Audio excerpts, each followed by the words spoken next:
So here we are. This is take 3. I wanted to show you this before the compressor went off. This is the third model we have built of the Enterprise from my scratch built efforts and molds. The first one being the one that's in my office, which started it all. The second one for the Science Fiction, or the Museum of Science Fiction, Washington, D.C. And this one for a client who actually bought at Christie's auction the Enterprise D and has it hanging on his ceiling, which is this long hallway that's curved with airbrushed stars and planets and things above. That is the entrance to his rather large home theater. He is taking that D down to replace it with this, amazingly. So, Paul, who has worked with me on this for what? 6 weeks? About 6 weeks now, yeah. We've been, that's from the time we laid up the fiberglass. And this is a fiberglass clear resin version, which made it much easier to do the windows. And we're just about to take it off the cradle because since it's going to be hung from the ceiling, which is why we have this. And one back here,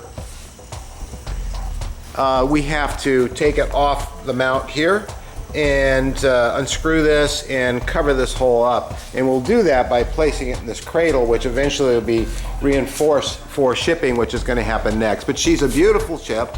I think this is the best one yet, Paul. I really do.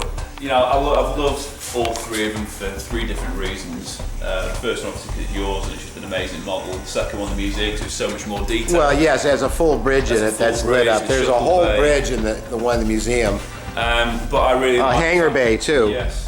But this one, he really wanted a cannon. It's cannon, yeah. With the exception that this side is finished, which it never was in the actual model. We'll show you underneath too, because it's got all those markings that really no one ever really saw until they hung it from the ceiling at the Smithsonian originally.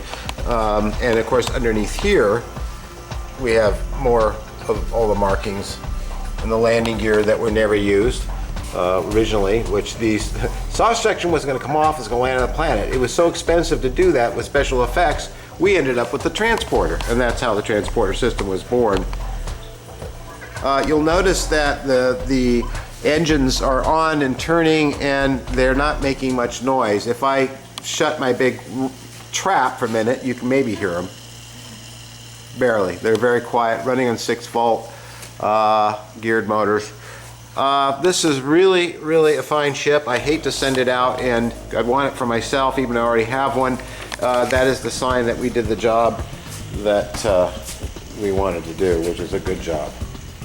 It's funny on camera, this is very red, very green, very red, very yellow, but the camera kind of burns it out. But they are, in fact, they are the colors. So, anyway, good job, Paul. Thank you. Thanks for We thought you guys were sending this out to friends and people in the know, because as you realize, Paramount and CBS have had issues with this sort of thing because of an incident that occurred more recently. They have asked us to kind of lay low for now, so we're not showing this on the regular show, but you got to see it because you're special.